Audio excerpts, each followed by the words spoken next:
नमस्कार विद्यार्थी मित्रांनो आणि स्वागत आहे तुमचं प्रदीप रावसाहेब या आपल्या यूट्यूब चॅनलवर, जिथं गणिताला आपण एकदम सोपं करून टाकतो। आपण सर्वजण तयारी करतोय 7वी स्कॉलरशिप परीक्षेची, त्यातील गणित विषयाची, की जो मेरिट ठरवतो।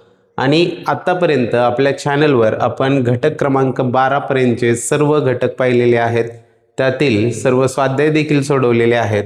सध्या सुरू आहे तो म्हणजे घटक क्रमांक 12 आणि त्यातील स्वाध्याय 12.1 देखील आपण पाहिलेला आहे, अभ्यासलेला आहे। आजच्या व्हिडिओमध्ये सुरुवात करतोय स्वाध्याय 12.2 ला, जो काळ, काम आणि वेग या घटकावर आधारित आहे। स्वाध्यायाला सुरुवात करण्यापूर्वी चॅनलवर जर नवीन असाल तर चला पटकन चॅनलला सबस्क्राइब करून घ्या, म्हणजे यापूर्वीचे आणि यानंतर येणारे व्हिडिओज आपले मिस होणार नाहीत आणि आपल्या अभ्यासात कुठेही खंड पडणार नाही। चला तर मग सुरुवात करूया स्वाध्याय 12.2 ला, जो काळ, काम आणि वेग यावर आधारित आहे। यामध्ये सुरुवातीला आहे प्रश्न क्रमांक 1। चला प्रश्न वाचा आणि सोडवायला सुरुवात करा। रोज 8 तास काम करून 15 माणसांनी एक काम 24 दिवसात संपवले, तर तेच काम रोज 9 तास याप्रमाणे 20 माणसांनी केले असते तर त्यांनी ते काम किती दिवसात संपवले असते हे आपल्याला विचारलेलं आहे। यामध्ये 3 गोष्टी आहेत, त्या कोणकोणत्या आहेत? पहिले म्हणजे आहेत कामगार। कामगार नाही, ती माणसे आहेत, ठीक आहे।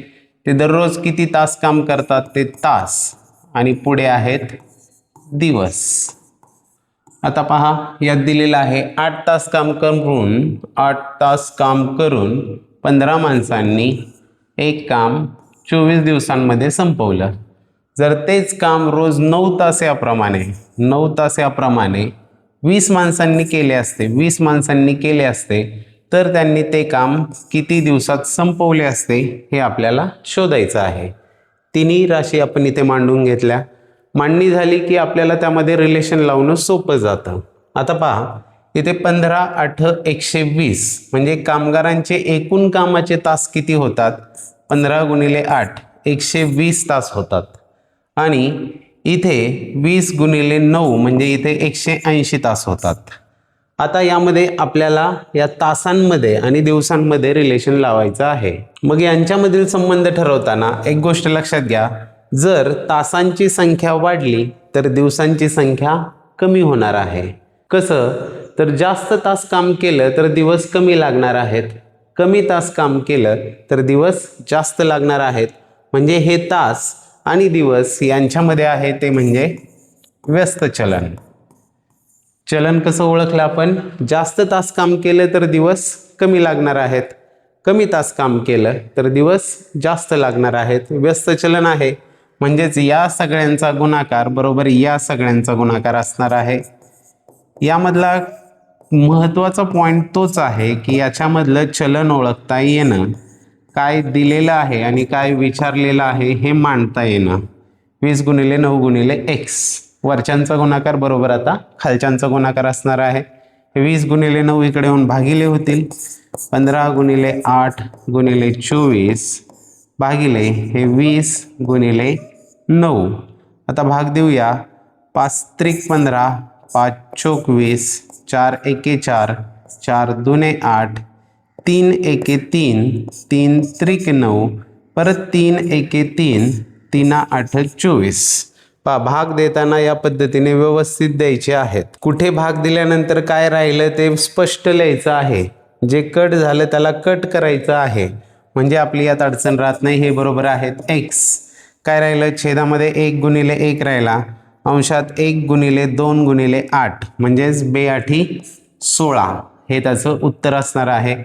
तर त्यांना 16 दिवस काम करावं लागेल। जर 20 कामगारांनी दररोज 9 तास काम केलं तर उत्तर आले 16, जो आहे पर्याय क्रमांक 1 हे त्याचं योग्य उत्तर आहे। व्यवस्थित मांडणी केल्यानंतर त्यातलं चलन ओळखता येणं, तिथं सगळं डोकं लावायचं। एकदा चलन ओळखता आलं की गणित सुटल्यात जमा असतं। चला जाऊया पुढील प्रश्नाकडे।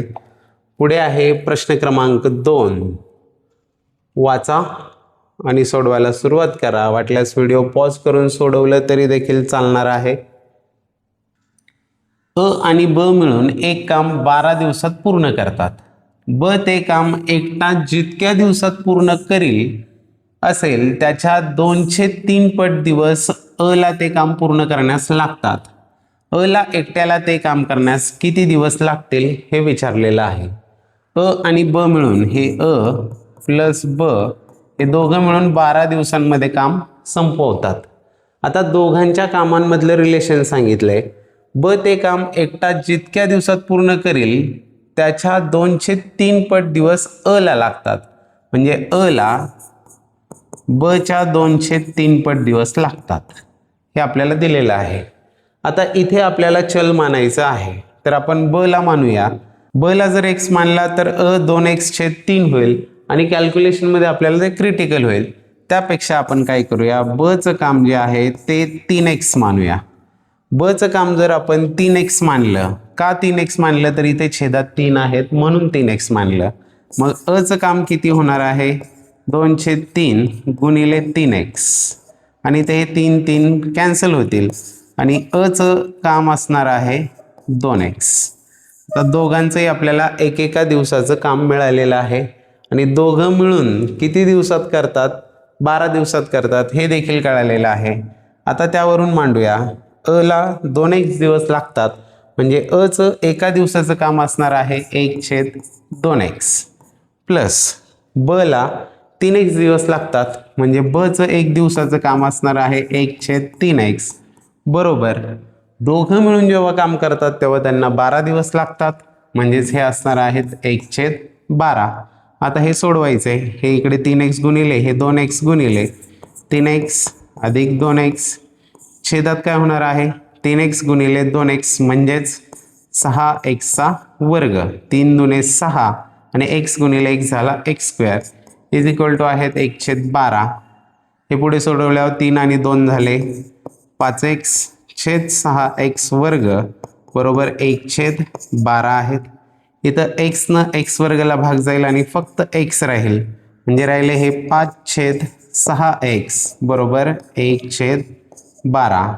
इथे करूया आता तिरकस गुणाकार. हे 12 गुणिले 5 आणि हे 6x गुणिले 1 होणार आहेत.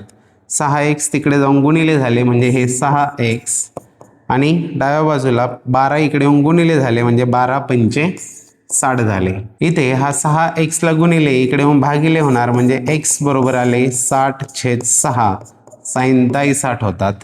x ची किंमत मिळालेली आहे आपल्याला 10. विचारले काय, अ ला एकट्याला ते काम करण्यास किती दिवस लागतील. अ ला आपण इथे काढले किती 2x दिवस लागणार आहे. x ची किंमत आपण 10 काढलेली आहे म्हणजेच 2x बरोबर काय होणार 2 गुणिले 10 होणार म्हणजेच अ ला एकट्याला 20 दिवस लागणार आहेत. जो आहे पर्याय क्रमांक 3 हे त्याचं योग्य उत्तर असणार आहे. थोडेसे चॅलेंजिंग प्रश्न आहेत पण समजून घेऊन सोडवले तर सुटणार आहेत. कोणत्या पद्धतीने जायचं आहे हे तुम्हाला दाखवतोय. आणि गणितामधून हे स्किल आपल्याला शिकायचं असतं की जो प्रॉब्लेम आजपर्यंत कधी सोडवला नाही असं गणित जरी समोर आलं तर ते सोडवता आलं पाहिजे. त्यालाच प्रॉब्लेम सॉल्विंग स्किल म्हणतात. तर आपल्याला ते कौशल्य मिळवायचं आहे. आय होप हे लक्षात आलं असेल तुमच्या. चला जाऊया पुढील प्रश्नाकडे. पुढे आहे प्रश्न क्रमांक 3 आणि 3 मध्ये आलेली आहे जुगजुग परत आगगाडी. ताशी 45 किमी वेगाने धावणारी 340 मीटर लांबीची आगगाडी एक पूल 48 सेकंदात ओलांडते तर त्या पुलाची लांबी किती हे आपल्याला विचारलेलं आहे. पुलाची लांबी विचारली तर पुलाची लांबीचा आपण x मानूया. म्हणजे इथे अंतर किती आहे, आगगाडीला एकूण अंतर किती कापायचंय. आगगाडीची लांबी आहे 340 मीटर, हे 340 अधिक पुलाची लांबी आहे x. एवढं अंतर आगगाडीला कापायचं आहे. त्यासाठी लागणारा वेळ जो आहे तो दिलाय आपल्याला 48 सेकंद. वेळ बरोबर आहे 48 सेकंद आणि वेग देखील आपल्याला दिलेला आहे. वेग आहे 45 किलोमीटर प्रति तास. वेग जो आहे तो आहे 45 किलोमीटर पर आवर प्रति तास. आता याचं आपल्याला मीटर प्रति सेकंदमध्ये रूपांतर करावं लागेल. म्हणजे काय करणार, 45 ला गुणणार 5/18 ने, 9 दुने 18, 9 5 45, 5 5 झाले हे 25/2 मीटर प्रति सेकंद हा मिळालेला आहे वेग. वेग आहे, वेळ आहे, अंतर आहे. आता यावरून आपण हे सोडवू शकतो. तर अंतर बरोबर काय असतो, वेग गुणिले वेळ. आता हे दरवेळी सांगणार नाही की हे सूत्र कसं आलं. तर वेग बरोबर काय आहे, अंतर हा वेळ इकडे येऊन भागिले होतो, तो भागिले जो आहे तोच तिकडे जाऊन वेगाला गुणिले झालेला आहे. आता ही सूत्र पाठच होऊन गेली पाहिजेत आपली. इथे आता किमती टाकूया. अंतर आहे 340 अधिक x, हे 340 अधिक x बरोबर वेग जो आला तो 25/2 मीटर पर सेकंद गुणिले वेळ जो आहे तो आहे 48 सेकंद. चला हे सोडूया. बे एके बे आणि बे दुने 4 बेचोक 8 म्हणजेच हे 340 plus x is equal to 24 गुणिले 25 करायचे आहेत. म्हणजेच 24चा वर्ग 576 आणि परत त्यात एकदा 24 मिळवावे लागतील, म्हणजे झाले किती, 600. आता इथे हे 340 इकडे अधिक आहेत, तिकडे जाऊन वजा होणार आहेत. x इज इक्वल टू 600 वजा 340 होणार आहे. म्हणजेच x बरोबर येणार आहे 340 आणि 60 होतात 400 आणि 200 600 म्हणजे 260 मीटर. 260 मीटर काय आला, x आला. x म्हणजे काय होता, त्या पुलाची लांबी होता. म्हणजेच उत्तर आलेलं आहे 260 मीटर, जो आहे पर्याय क्रमांक 1 हे त्याचं योग्य उत्तर असणार आहे. लक्षात आलं असेल. या पद्धतीचा प्रश्न आपण यापूर्वीच्या स्वाध्यायात देखील सोडवलेला आहे. चला जाऊया पुढील प्रश्नाकडे. आणि क्वेश्चनचे टाईप रिपीट झाले की आपल्याला अजून आपली प्रॅक्टिस होते आणि आपली त्यावर मास्टरी येत असते. त्यामुळं व्हरायटी प्रश्न सोडवणं खूप गरजेची गोष्ट आहे. ते प्रॉब्लेम सॉल्विंग स्किल जे मी म्हटलं ते कसं येतं, ते सरावातूनच येतं. त्यासाठी भरपूर व्हरायटीचे प्रश्न आपण सोडवत गेलं पाहिजे. पाहूयात प्रश्न क्रमांक 4. ताशी 80 किलोमीटर वेगाने एका ठिकाणाहून दुसऱ्या ठिकाणी जाण्यास 1/4 x वजा 7/8 तास. हे पहा हे कसे आहेत, हे असे 1/4 x वजा 7/8 आहेत. टायपिंगमध्ये प्रॉब्लेम आहे तो, पण हा जो कालावधी आहे तो 1/4 x वजा 7/8 तास लागतात. तर त्या दोन ठिकाणातील अंतर किती किलोमीटर हे आपल्याला विचारलेलं आहे. इथं वेग दिलेला आहे, वेळ दिलेला आहे आणि अंतर विचारले. आधीच्याच प्रश्नात आपण अंतराचं सूत्र पाहिलं. अंतर बरोबर वेग गुणिले वेळ. अंतर बरोबर असतो वेग गुणिले वेळ. इथे वेग आपल्याला दिलेला आहे तो आहे 80, तो किलोमीटर प्रति तास दिलेला आहे आणि जो कालावधी आहे तो पण तासामध्ये आहे. म्हणजेच वेग गुणिले वेळ केल्यावर आपल्याला मिळणारं जे अंतर आहे ते किलोमीटरमध्येच मिळणार आहे. ह्या 80ला गुणायचं आहे वेळेने. वेळ आहे 1/4 x मायनस 7/8. आता हे 80 कोणाला गुणिले, तर दोघांनाही गुणिले आहेत. 80ने 1/4 x पण गुणायचं आहे. 80 गुणिले 1/4 गुणिले x आहेत हे, मायनस ह्या 80ने परत 7/8ला गुणायचं आहे. 80 गुणिले 7/8. तर हे सोडूया. 4 एके 4, 4 20 80 आणि 8 एके 8, 8 10 80 होतात. 20 गुणिले x हे झाले 20x मायनस 10 गुणिले 7 हे झाले 70. हे काय असणार आहेत, किलोमीटर. किती आलेलं आहे उत्तर, 20x वजा 70 किलोमीटर, जो आहे पर्याय क्रमांक 1 हे त्याचं योग्य उत्तर असणार आहे. काही येऊ द्या, त्यामध्ये x येऊ द्या, अपूर्णांक येऊ द्या, बेसिक जी सूत्र आहेत ती आपल्याला वापरायची आहेत. आणि बेसिक एकच सूत्र आहे, वेग बरोबर अंतर भागिले वेळ, आणि त्याच्यावरून आपल्याला बाकीची दोन सूत्र मिळतात. 3 पैकी कोणत्याही 2 गोष्टी माहीत असतील तर तिसरी काढता येते. हे इथे पण आहे, सरळ व्याजमध्ये सुद्धा तसंच आहे. कोणत्याही सूत्रामध्ये तेच असतं. माहीत असलेल्या गोष्टी जेवढ्या आहेत त्याच्यातून आपल्याला माहीत नसलेली एक गोष्ट शोधता येते. चला जाऊया पुढील प्रश्नाकडे. पुढे आहे प्रश्न क्रमांक 5 आणि मजूर आणि काम याच्यावर आधारित प्रश्न दिसतोय. वाचा, सोडवायला सुरुवात करा. तुम्ही सोडवा, फक्त पाहू नका. प्रश्न समोर आला की पॉज करा, तुम्ही सोडवा आणि त्यानंतर तो चेक करा की आपण सोडवलेला बरोबर आहे का. 6 मजूर एक काम 18 दिवसात पूर्ण करतात, तर तेच काम 2 मजूर किती दिवसात पूर्ण करतील. एकदम साधा सरळ प्रश्न. यामध्ये आहेत मजूर आणि पुढे आहेत त्यांना लागणारे दिवस. काय सांगितले, 6 मजूर एक काम 18 दिवसात करतात, तर तेच काम 2 मजूर किती दिवसात करतील? चलन ओळखा. मजुरांची संख्या जर वाढली तर दिवस कमी लागणार आहेत. मजुरांची संख्या जर कमी झाली तर दिवस जास्त लागणार आहेत. म्हणजेच याच्यामध्ये जे चलन आहे ते आहे व्यस्त चलन. मी सांगितलं तुम्हाला चलन हा पाया आहे काळकाम वेगचा. चलनवर कमांड आलं की काळकाम वेग सगळं जमतं. आता व्यस्त चलन आहे म्हणजेच काय? 6 गुणिले 18 बरोबर 2 गुणिले x होणार आहेत. 6 गुणिले 18 बरोबर 2 गुणिले x. 2 इकडे येऊन भागिले होणार. 6 गुणिले 18 भागिले 2 बरोबर असणार आहे x. बे के बे 92 18 9 सक होणार आहेत 54.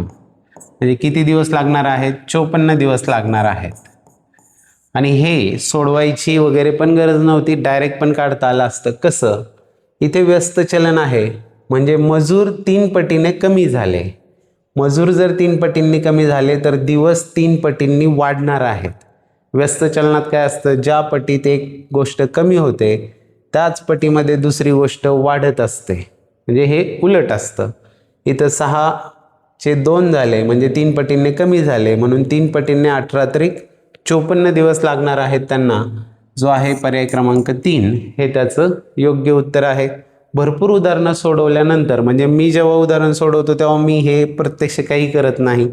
त्यातलं लॉजिक जे आहे ते ओळखायचे आणि त्याच्यावरून उत्तर काढायचं आहे. स्पर्धा परीक्षांमध्ये हे अपेक्षित असतं. आणि त्या लेवलला आपण कधी पोहोचू? जेव्हा आपण खूप सारे व्हरायटीचे प्रश्न सोडवू तेव्हा. म्हणजेच सरावाला ऑप्शन नाही. प्रॅक्टिस मेक्स मॅन परफेक्ट ते जे म्हणतात ते उगीचच नाही. ते यामध्ये ते आपल्याला दिसून येतं की प्रॅक्टिस झाल्यावर आपल्याला अवघड गोष्टी सुद्धा सोप्या वाटायला लागतात आणि सहज होऊन जातात.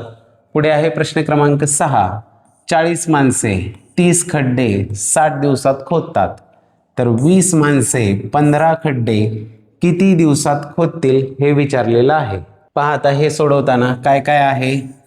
माणसे आहेत, त्यानंतर आहेत दिवस. आधी दिवस घेतोय मी आणि नंतर आहेत खड्डे. दिवस आधी का लिहिले? तर माणसे आणि दिवस यांच्यामध्ये रिलेशन आहे आणि मग त्याचं आपल्याला खड्ड्यांशी रिलेशन लावायचं आहे. 40 माणसे 30 खड्डे 60 दिवसांमध्ये खोदतात. 60 दिवसांमध्ये खोदतात तर 20 माणसे 15 खड्डे किती दिवसात खोदतील हे आपल्याला विचारलेलं आहे. आता यांच्यामधलं आपल्याला चलन ठरवायचं आहे. पहा मग इथे 40 माणसे 60 दिवस काम करतात म्हणजेच त्यांचे कामगार दिवस किती झाले? 40 गुणिले 60 एवढे दिवस झालेले आहेत. मग पुढे आहे 20 माणसे x दिवस काम करतात म्हणजे त्यांचे टोटल कामगार दिवस किती झाले? 20x कामगार दिवस झाले. हे टोटल दिवस आहेत. 40 माणसं 60 दिवस म्हणजे प्रत्येक माणसाचे 60-60 दिवस गेले तर असे मिळून सगळ्या माणसांचे किती दिवस गेले? तर 40 गुणिले 60 एवढे दिवस गेलेले असणार आहे. असं या दोघांमधलं रिलेशन झालं. आता दिवस आणि खड्डे यांच्यामधलं आपल्याला रिलेशन ठरवायचं आहे. तर दिवसांची संख्या वाढली तर खड्ड्यांची संख्या पण वाढणार आहे. जास्त खड्डे खोदले जाणार आहेत. दिवसांची संख्या जर कमी झाली तर खड्ड्यांची संख्या देखील कमी होणार आहे. कमी खड्डे खोदले जाणार आहेत. म्हणजे इथे या दोघांमध्ये जे दिसतंय ते आहे समचलन. कुणामध्ये? माणसे गुणिले दिवस म्हणजेच कामगार दिवस आणि खड्डे यांच्यामध्ये समचलन आहे.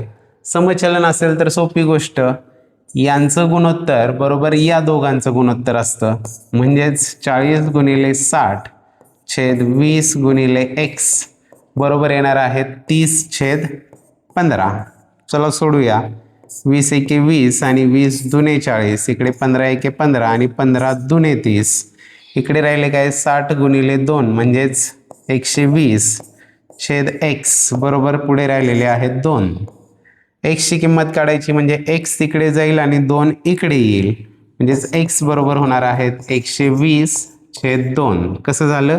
2 इकडे भागिले झाला, x तिकडे वर जाऊन गुणिले झाला. x ची किंमत येणार आहे बेसक 12 बेशून्य 0 म्हणजे 60. म्हणजेच 20 जण जर खोदायला लागले तर त्यांना 60 दिवस लागणार आहेत 15 खड्डे खोदण्यासाठी. लॉजिकवर पण पहा कसं आहे. 40 माणसं होती आणि तेव्हा ते 60 दिवसात 30 खड्डे खोदत होते. आता माणसं निम्मी झाली आणि खड्डे पण निम्मे झाले, म्हणजे दिवस किती तेवढेच लागणार आहेत. हे लॉजिकवर पण आपल्याला कळतंय. 60 दिवस लागतील, जो आहे पर्याय क्रमांक 2 हे त्याचं योग्य उत्तर असणार आहे. चला जाऊया पुढील प्रश्नाकडे. पुढे आहे प्रश्न क्रमांक 7 आणि परत आलेली आहे झुकझुक आगगाडी. 300 मीटर लांबीची आगगाडी एका खांबाला 24 सेकंदात ओलांडते, तर तीच आगगाडी 450 मीटर लांबीचा पूल किती वेळात ओलांडील हे विचारलेलं आहे. पहा, पहिल्यांदा एक रिलेशन दिलेलं आहे, ते आपल्याला आधार आहे. कशासाठी? तर 300 मीटर लांबीची आगगाडी एका खांबाला, खांब जेव्हा ओलांडायचा असतो तेव्हा कापायचं जे अंतर आहे ते किती असतं? त्या आगगाडीच्या लांबी एवढंच असतं. म्हणजे या पहिल्या कंडिशनमध्ये जे अंतर आहे ते आहे 300 मीटर.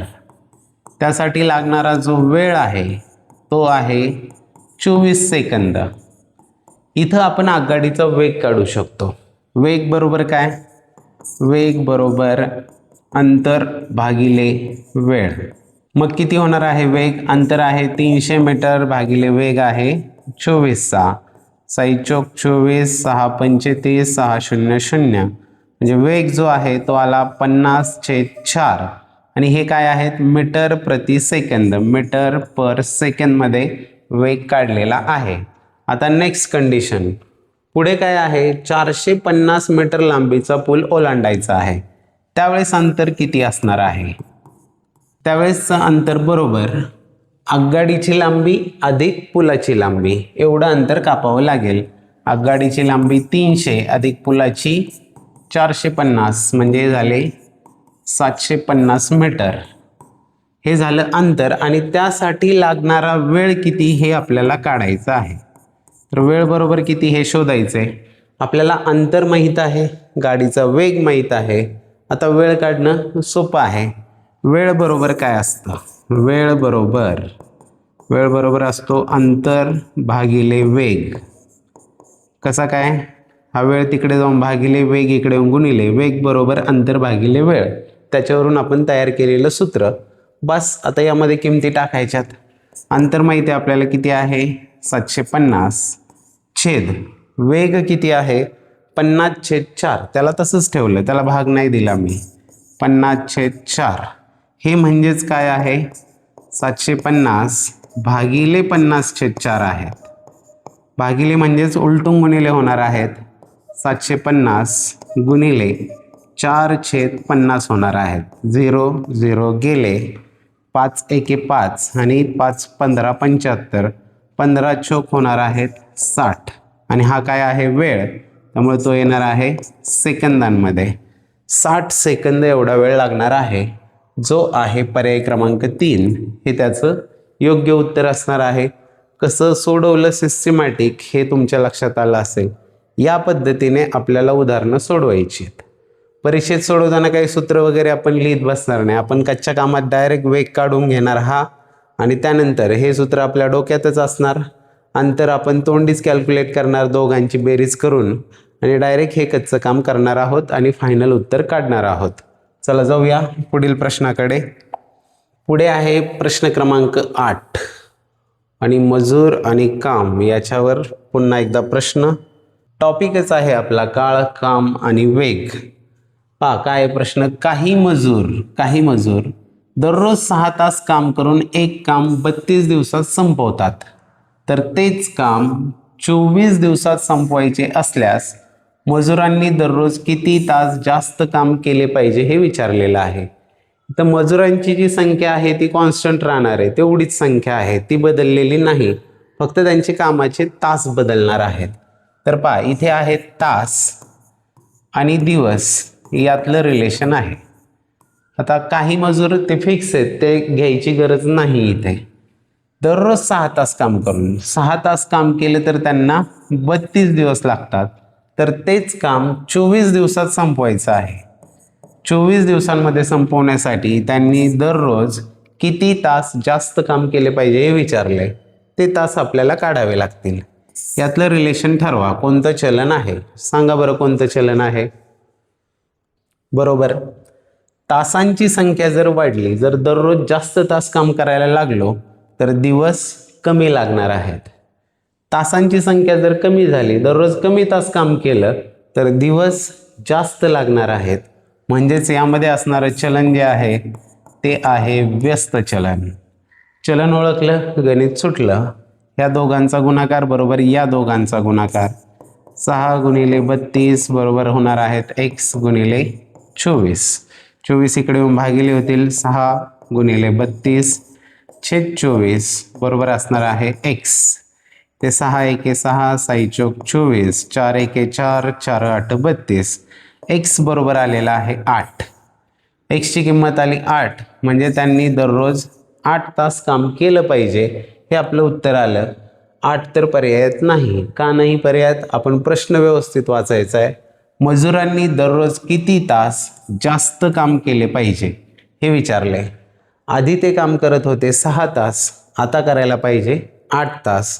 म्हणजेच किती तास एक्स्ट्रा झाले? 2 तास जादा काम करावं लागेल. 8 वजा 6 2 तास करावं लागेल, जो आहे पर्याय क्रमांक 3. दररोज 2 तास जास्त काम करावं लागेल. मजा येते ना आता काळ काम वेगळा. खूप इंटरेस्टिंग उदाहरणं असतात, सोडवताना मजा येते, उत्तर आल्यावर तर अजूनच जास्त मजा येते. चला जाऊया पुढील प्रश्नाकडे. पुढे आहे प्रश्न क्रमांक 9, गाडी. पाहूया काय आहे प्रश्न. एक मोटार ताशी 40 किमी वेगाने सकाळी 5 वाजता एका ठिकाणाहून निघाली. त्यानंतर बरोबर 2 तासांनी दुसरी मोटार त्याच दिशेने त्याच ठिकाणाहून पहिलीच्या 1.5 वेगाने निघाली. तर दोन्ही मोटारींची भेट किती वाजता होईल हे विचारलेलं आहे. याप्रमाणे आपण ओव्हरटेकिंगचे प्रश्न सोडवलेले आहेत. तर पहिली जी मोटार आहे तिचा स्पीड आहे 40 km/h 40 km/h. ही निघाली सकाळी 5 वाजता. किती निघाली? 5 वाजता निघाली. आणि त्यानंतर बरोबर 2 तासांनी दुसरी जी मोटार आहे ती 2 तासांनी म्हणजे 5 वाजता नंतर किती झाली? 7 वाजता निघाली. आणि तिचा स्पीड काय होता? त्याच दिशेने त्याच ठिकाणाहून पहिलीच्या 1.5 वेगाने 40ची 1.5. 40ची 1.5 म्हणजे 40 आणि परत त्यात 40चे अर्धे मिळवायचे. म्हणजे 40 आणि 20 झाले 60 km/तास. या वेगाने दुसरी मोटार निघाली. तर दोन्ही मोटारींची भेट किती वाजता होईल? ठीक आहे. ही 5 वाजता निघाली, ही 2 तासांनी निघाली. या 2 तासांमध्ये पहिली मोटार किती किलोमीटर गेली असेल? तर ती 1 तासाला 40 किलोमीटर जाते. 2 तासात ती 80 किलोमीटर पोहोचलेली असणार आहे. ती गेली 80 किलोमीटर. आता दुसऱ्या मोटारीला ते 80 किलोमीटर भरून काढायचेत. पहिली पळतीये 40च्या स्पीडने आणि दुसरी पळतीये 60च्या स्पीडने. तर हे काय होणार आहे? दोघांचा स्पीड जर 40च असतं तर काय झालं असतं? दोघींमधलं अंतर सेम राहिलं असतं आणि त्या तशाच शेवटपर्यंत गेल्या असत्या. मागच्या मोटरीचा स्पीड जो आहे तो जास्त आहे. ही 40ने पळते, ही 60ने पळते. म्हणजे हे अंतर हळूहळू कव्हर होणार आहे. हे अंतर कव्हर करण्यासाठी दुसऱ्या मोटारीकडे किती स्पीड जास्त आहे? 60 वजा 40 म्हणजे 20 km/तास.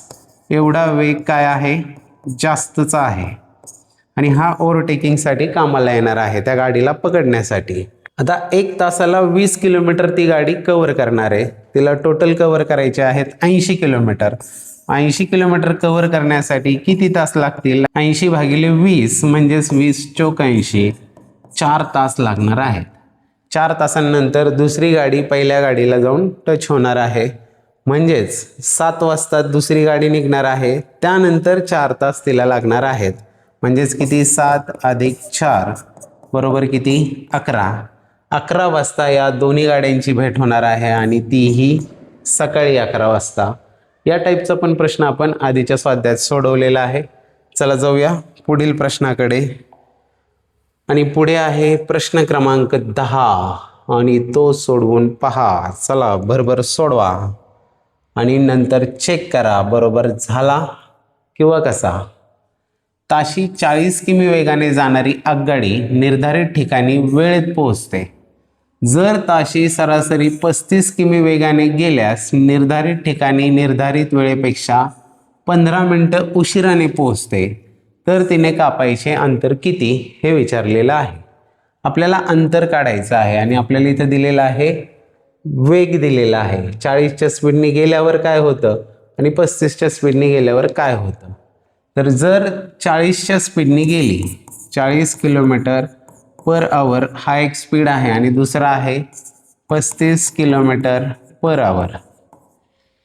आता इथे आपल्याला एक तर माहीत पाहिजे, आपल्याला दिलेला आहे वेळ शेवटी 15 मिनटं उशिरा होतो. म्हणजेच इथं आपल्याला वेळ किती लागणार आणि इकडे वेळ किती लागणार हे काढावं लागेल आणि त्याच्यावरून आपण त्या गाडीने कापायचं अंतर शोधू शकणार आहोत. अंतर माहीत नाही आपल्याला, तर तिने कापायचं जे अंतर आहे ते आपण x मानूया. तर वेळ बरोबर काय, अंतर भागिले वेग असतो. अंतर भागिले वेग असतो. म्हणजेच इथं अंतर आहे x छेद वेग आहे 40चा. इथे वेळ बरोबर अंतर भागिले वेग, म्हणजे वेग अंतर आहे x आणि वेग आहे 35चा. हे लक्षात आलं का इथपर्यंत. अंतर आपण x मानलं, पहिल्या गाडीचं स्पीड माहिती आहे, त्याच गाडीचा परत कमी झालेला स्पीड पण माहीत आहे. वेळ बरोबर अंतर भागिले वेग आणि वेळ बरोबर अंतर भागिले वेग यांच्यातला फरक दिलेला आहे. या दोन वेळांमधला फरक जो आहे तो आहे 15 मिनिटे. तो फरक आहे 15 मिनिटे. तर इथं काय करणार, वेळ कुठे जास्त लागणार आहे, तर जिथं स्पीड कमी आहे तिथं वेळ जास्त लागणार आहे. म्हणजेच हे x छेद 35 हा जास्त लागणारा वेळ वजा हा कमी लागणारा वेळ बरोबर आपल्याला दिलेला आहे. त्यातले रिलेशन 15 मिनिटे उशिराने पोहोचते. आता 15 मिनिटे आहेत ती, आपल्याला जे वेग दिले ते ताशी वेग दिलेले आहेत. म्हणजे त्या 15 मिनिटांचे पण आपल्याला तास करावे लागतील. 15ला जर आपण 60ने भागलं तर आपल्याला त्यांची तास होणार आहेत. 15 मिनिटांना 60ने भागलं की आपल्याला याचे मिळालेले आहेत तास. बस आता एवढं सोडवा आणि फिनिश. 40 गुणिले x झाले हे 40x वजा 35 गुणिले x झाले हे 35x छेद काय होणार आहे 35 गुणिले 40 हे 35 गुणिले 40 असेच ठेवतो. पुढे होणार 15 एके 15 आणि 15 चोक 60. आता हे सोडवायचंय. 40 मधून 35x गेले, राहिले किती 5x बरोबर. हे 35 गुणिले 40 इकडे भागिले होते, तिकडे जाऊन गुणिले होणार आहेत.